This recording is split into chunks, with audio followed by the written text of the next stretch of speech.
Doctor Ranjit ಶೆಟ್ಟಿಯವರ ಜಯಂತಣ್ಣನಿಗಾಗಿ ಕಾದಂಬರಿಯನ್ನಿಟ್ಟುಕೊಂಡು ಒಂದೊಳ್ಳೆ cinema ಮಾಡಲು ಮನಸ್ಸು ಮಾಡಿದ್ದೇನೆ. ಜಯಂತಣ್ಣನಿಗಾಗಿ ಕಾದಂಬರಿಯನ್ನ ನಾನು ರಂಜಿತಣ್ಣನಿಗಾಗಿ ಸಿನಿಮಾ ಮಾಡುವೆ ಎಂದು ನಟ ನಿರ್ದೇಶಕ ರಿಷಬ್ ಶೆಟ್ಟಿ ಹೇಳಿದ್ರು. ಅವರು ಕುಂದಾಪುರದ ಬಂಡರ್ಕಾಸ್ ಕಾಲೇಜಿನ ಆರ್.ಎನ್. ಶೆಟ್ಟಿ ಸಭಾಭವನದಲ್ಲಿ ಕುಂದಪ್ರಭಾ ಸಹಯೋಗದಲ್ಲಿ ನಡೆದ ಡಾಕ್ಟರ್ ಎ. ರಂಜಿತ್ ಕುಮಾರ್ ಶೆಟ್ಟಿಯವರ ನೆನಪಿನಾಳದಿಂದ ಪುಸ್ತಕವನ್ನ ಜಾದೂಗಾರ ಓಂ ಗಣೇಶ್ ಉಪ್ಪುಂದ ಅವರ ಸಹಕಾರದೊಂದಿಗೆ ವಿಶಿಷ್ಟ ರೀತಿಯಲ್ಲಿ ಬಿಡುಗಡೆಗೊಳಿಸಿ ಹುಟ್ಟೂರ ಸನ್ಮಾನ ಸ್ವೀಕರಿಸಿ ಮಾತನಾಡಿದ್ರು. ಡಾಕ್ಟರ್ ರಂಜಿತ್ ಶೆಟ್ಟಿಯವರ ಜಯಂತಣ್ಣನಿಗಾಗಿ ಕಾದಂಬರಿ ಒಂದು ಅದ್ಭುತ ಕಥೆಯಾಗಿದೆ.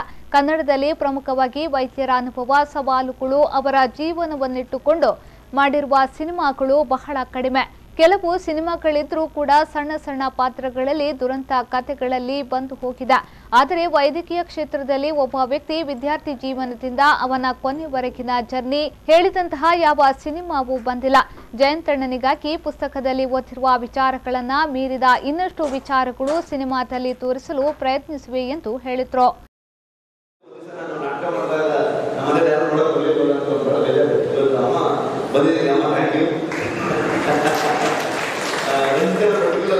ಅಮ್ಮ ಅಣ್ಣ ಬರಲೇಬೇಕು ಅಂತ ಹೇಳಿ ಕರೆಸಿದ್ದೀರಾ. Thank you. ಇವತ್ತಿನ ಈ ಸನ್ಮಾನ ಬಹಳ ಮೀನಿಂಗ್ಫುಲ್ ಆಗಿದೆ ನನಗೆ. ನಾನು ಹಿಂದೆ ಟೆನ್ಷನ್ ಆಗ್ತಾಯಿದೆ, ಯಾಕಂದರೆ ಖಾಲಿ ಚಕ್ರ ಕಟ್ಕೊಂಡು ಕೊಡ್ತಾ ಇದ್ದೀವಿ. ಕರ್ಕೊಂಡೆ ಫ್ಲೈಟ್ ಎಷ್ಟೊತ್ತು ಮುಗಿಸೋದು ಟೆನ್ಷನ್ ಮಾಡ್ತಾ ಇತ್ತು.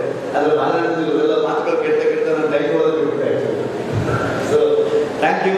ನಿಮ್ಮೆಲ್ಲರ ಆಶೀರ್ವಾದ ಹೀಗೆ ಇರಲಿ. Thank you sir, Vasanta Banadi sir, Doma sir, Ande sir. ಇದೇ ರೀತಿ ಹೆಚ್ಚೆಚ್ಚು ನೀವು ಇನ್ಸ್ಪಿರೇಷನ್ ಆಗಿ ಹೆಚ್ಚೆಚ್ಚು ವಿದ್ಯಾರ್ಥಿಗಳನ್ನ. ಮೂಡಬಿದ್ರೆಯ ಆಳ್ವ ಶಿಕ್ಷಣ ಪ್ರತಿಷ್ಠಾನದ ಅಧ್ಯಕ್ಷ ಡಾಕ್ಟರ್ ಮೋಹನ್ ಆಳ್ವ ಅಧ್ಯಕ್ಷತೆಯನ್ನ ವಹಿಸಿದ್ರು. ಜಯಂತಣ್ಣನಿಗಾಗಿ ಕಾದಂಬರಿಯ ದ್ವಿತೀಯ ಮುದ್ರಣವನ್ನ ಕೂಡ ಅನಾವರಣಗೊಳಿಸಲಾಯಿತು. ಈ ಸಂದರ್ಭ ಪ್ರೊಫೆಸರ್ ಮೊಳಹಳ್ಳಿ ಬಾಲಕೃಷ್ಣ ಶೆಟ್ಟಿ ಉಪಸ್ಥಿತರಿದ್ದರು.